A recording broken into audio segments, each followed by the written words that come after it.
Warning, warning, never leave negative feedback. I mean it, never.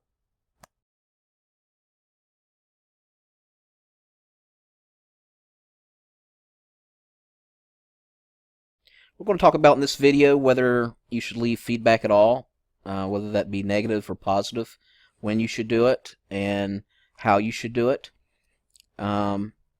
And we're going to be talking about as a seller and as a buyer.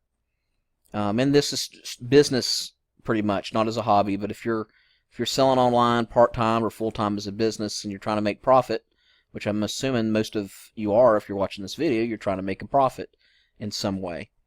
And my answers might surprise you a little bit. I've had conversations with other sellers, and a lot of them disagree with me. A lot of them see the light, and they're like, you know what, you're right. So we're talking about, as a business, should you leave negative or positive feedback? And so let's go ahead and start off as, should you leave a seller feedback, positive or negative, and you are the buyer? Well, the short answer is usually never. And the reason behind that is because time is money. You might think 30 seconds to leave feedback is no big deal. It's part of the community, and you're doing somebody a favor, and they might, do the same thing and leave you positive feedback, and they might buy something from you, and it's all about relationships. Well, in normal business practices, that's been true. But on online business, I see that as not being true. Most people that you buy from and sell from, on average, there's only one transaction. And it's done with. You'll never see them again. They'll never see you again. Sometimes you might buy from the same seller multiple times and vice versa. It can happen. But even if that's the case, is it really worth your time? When you buy something, it's thanks enough that you gave them your money. That right there is thanks enough. It goes into their PayPal account or their bank account, and you didn't complain about it. Oh my God, that's even better, right? A customer that you'd never hear from again, and you got their money and they got your product, and you're both happy. What more can someone ask for? So 30 seconds here and there, you add that up over a month and a year, you're talking about serious time that you're spending leaving somebody a feedback, when at the end of the day, it really doesn't matter. If you're selling a lot and you've sold over years, one feedback is not going to matter. And, how much is your time worth? You could be spending that time thinking about other things to sell, other products to sell, other things you'd like to do.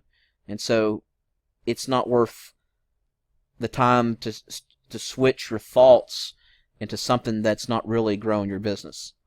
Okay. Number two, in rare occasions, if you feel like that the seller that you're buying from, it really doesn't matter to them if they buy or sell to you or not. They're selling you a product, and they could be selling it for a company or whatever, and you might be doing business with them in the future. It might be a good idea to go ahead and leave them positive feedback. That way, half a year from now, you ask them a question about the product. You might even want to ask for a discount or what have you, and they'll work with you. So, in very rare occasions, it's okay to go ahead and leave positive feedback. It could be worth the time to do it if it's an ongoing relationship, and you feel like that, giving them that positive feedback might, have them continue to sell the product to you. So that would be really the only reason behind it. If the seller asks you to leave positive feedback and you get a message and they're like, hey, can you leave me a positive feedback? And you have time to do it and you feel like it's worth, doing charity for somebody, then go ahead and leave them positive feedback. If that makes you feel, all warm and all warm inside, and that makes you feel good, then go ahead and do it. There's nothing wrong with it. But for whatever reason, if they mention in their email that, hey, if you leave me a positive feedback, I'll leave you a positive feedback. Well, no, it doesn't work that way. Again, your money was thanks enough. You completed your obligation by sending them money, and you are their customer. And no, there's not going to be any of this manipulation stuff where, you leave me positive feedback and I'll give you positive feedback. As a buyer, you have all the power. And that's a form of manipulation when they do that. And so I don't really agree with someone sending you an email that way, and I usually just ignore it when they do. It has happened before. And it's not worth messaging them back and lecturing them because, again, you're wasting your time, right? Time is money. So, you can inspect the item first and then leave them, feedback. But if they don't manipulate you, but at the end of the day, it doesn't really matter. The feedback is really separate from the actual purchase, in my opinion. All right. So, next question, and this will definitely surprise you. When to leave negative feedback as a buyer? Well, never. Never leave negative feedback. Number one, for the same reason why not to leave positive feedback, because it's a waste of your time. Number two, if the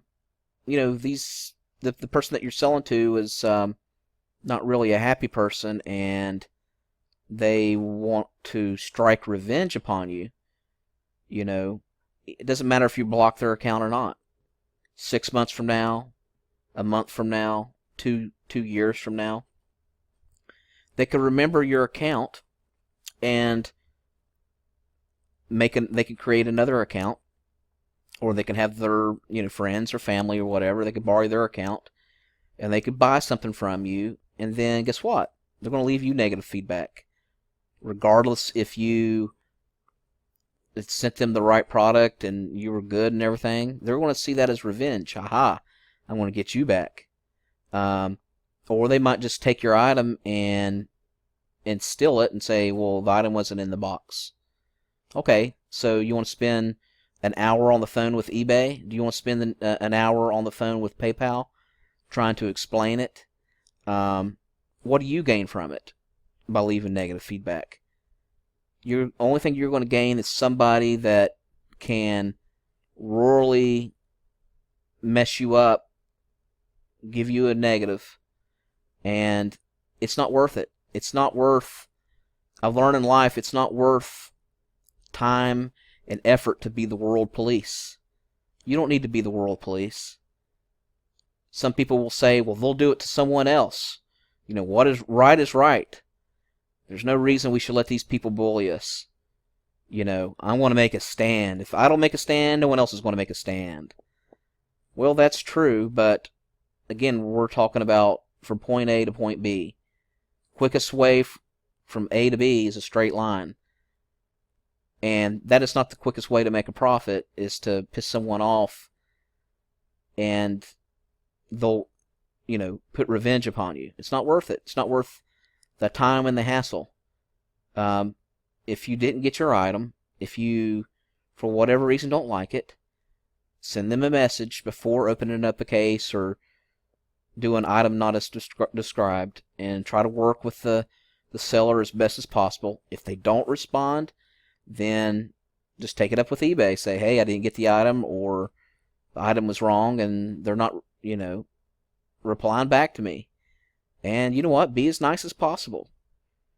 And be nice to the seller as you possibly can. Because at the end of the day, it doesn't matter. It doesn't put any more money in your pocket if you're being negative. And guess what? People do make mistakes. There are deaths in the family. Bad things do happen to good people. And it might be something where it wasn't their fault. So why not just give people the benefit of the doubt and just don't give them negative feedback and get your money back. There's no reason to be the world police. And so that's always worked for me, and I've practiced that the last 3 years, and I have 100% feedback so far, but when I first started out about 5 years ago, I remember giving negative feedback out to sellers, and and it just I didn't feel comfortable, and I got negative feedbacks in return. Now, was it from the same person that I gave negative feedback to? It's possible, because I had a buyer that claimed they never got the item, and what happened was they refused it, and it makes you wonder, well, what was the reason behind it? So I don't have to worry about that ever. I don't have to worry about revenge. They'll The good thing about it is, if they are bitter people and they're negative people, they'll find bigger fish to fry than you, if you just don't mess with them. You know what I mean? So again, as a business standpoint, it's never ever okay to leave negative feedback, and that's always worked for me. All right, now next question is, if you are a seller, when should you leave positive feedback to your buyer? Well, simply put, always. There's never a reason never to leave a positive feedback. Always leave positive feedback, and do so immediately. As soon as they purchase the item, go ahead and leave a positive feedback. And as a matter of fact, I put in the feedback itself, hey, please contact me if you have any problems. And what I do is actually put a little flyer in everything that I sell, and I put on there, I've been in business with eBay for 10 years, which I have. I haven't really started selling for the last 5 years, but I've been with them for 10 years, and I'll leave no one disappointed. And if you have any problems, call me or send me a message through eBay messages. And so by doing so, I leave my personal cell phone number there, so they can call me anytime. And yes, I've had calls at 2 o'clock at night. I've had calls at 12 o'clock at night. Now, very rarely does that happen. Usually I'm asleep, and I'll just let the phone they leave me a message. But for some reason, when you do that, it actually puts a personal touch to it. And they're like, and it makes you human. And it's like, oh my God, they left me their cell phone number. And so if there is anything wrong with the product, they're more than happy to send you a message or call you or whatever. And I've found that I've gotten a lot more feedbacks in general, being that I put that flyer. Because they're, as a buyer, they're saying, hey, this person spent the time, and they're letting me know that they care about me by putting their phone number in there. I'm going to go ahead and leave them positive feedback. And I've had that happen, countless of times. Now, for example, with eBay, I use the automated autofill, where if I have 10 orders a day, it'll let me leave positive feedback for all 10 at the same time. And so that's what I'll do. Every couple of days, I'll just autofill like 10 or 20 sales that I've had and leave them positive feedback. I'll even do it to people who haven't even paid yet, because again, it doesn't matter. Because the reason I do that is because of time. So let's say 3 days from now, they do finally buy it. I ship the item out, but it's way down on my page, and then I never left them a feedback for it. So, then I have to go all the way back down and leave them a positive feedback because they didn't pay originally. Well, it's not worth my time to do that. So it doesn't matter. It doesn't matter. eBay's not going to say, and Amazon's not going to say, oh, well, you left them positive feedback, so that means you must have sent the item. No, it's not linked up at all. Feedback is not linked up with whether an item is received or not, whether it's that you're happy with it or not. If you leave someone a positive feedback and 2 days later you want to return it for whatever reason, they're not going to come back and say, well, in the feedback you said that it was good, so you have to keep it. No, it doesn't work that way. So when buyers see that feedback, that you gave them a positive feedback without them having to feel like they're being manipulated with giving you a feedback first, a lot of times they appreciate that, and they'll see that as as good customer service. And so remember, the buyer always has the power when it comes to these transactions. They have the power. As a seller, you do not. This is Joe, the crazy New York driver. He does an eBay video every Friday related to eBay. Has good content. I'm subscribed to him, and I learn something from him every Friday. Very good. But when I say world police, this is the guy that would be an example of world police. I mean, he would stand up to a bully, and he would not back down. I mean, he's definitely big on customer service, but he's someone that would, every single thing he buys, I'm sure he gives a feedback, and he expects a feedback for everything that he sells. And I understand, because he cares about what he sells, and he puts a lot of effort into it. And he's actually came out and said, eBay should give you an automatic positive feedback if the buyer has not left feedback.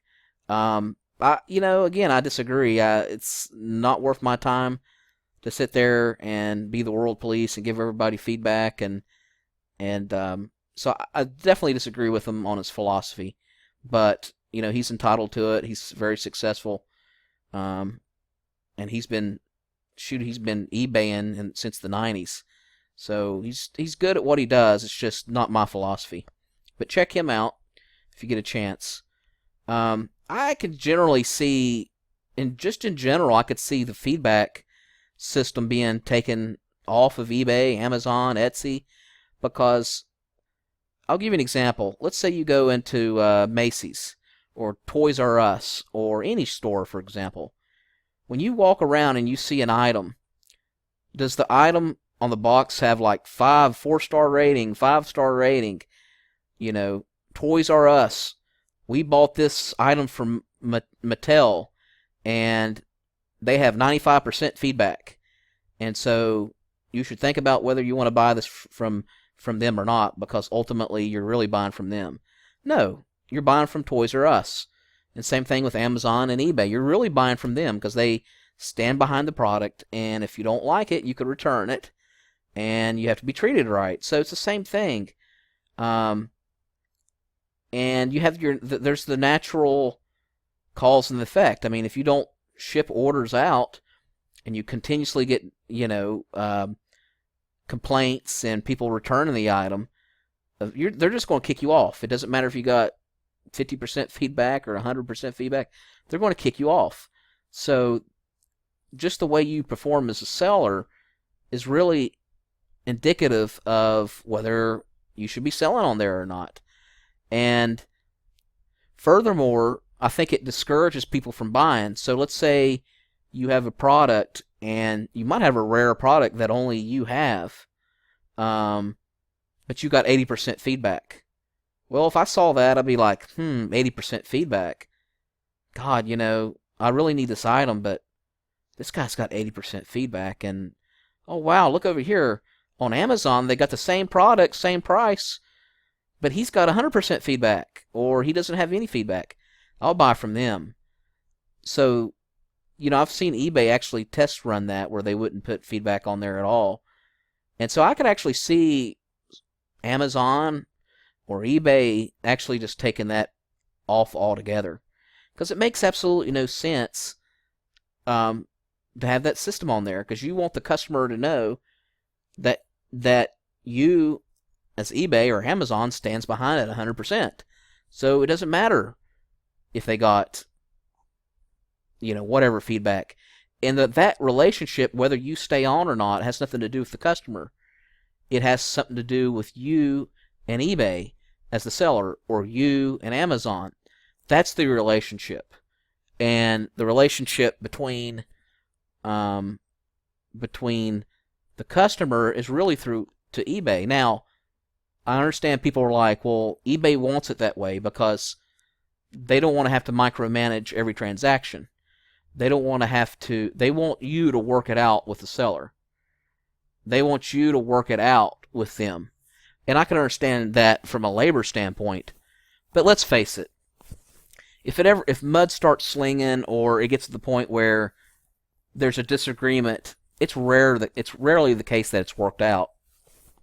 it usually goes to resolution. So it just doesn't make sense. But anyways, that's my 2 cents on feedback. Please let me know if you agree with me.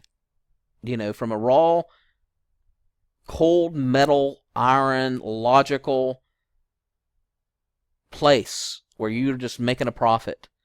Tell me if you think that I'm correct, that that's the way that you should handle online business. All right. Thanks again.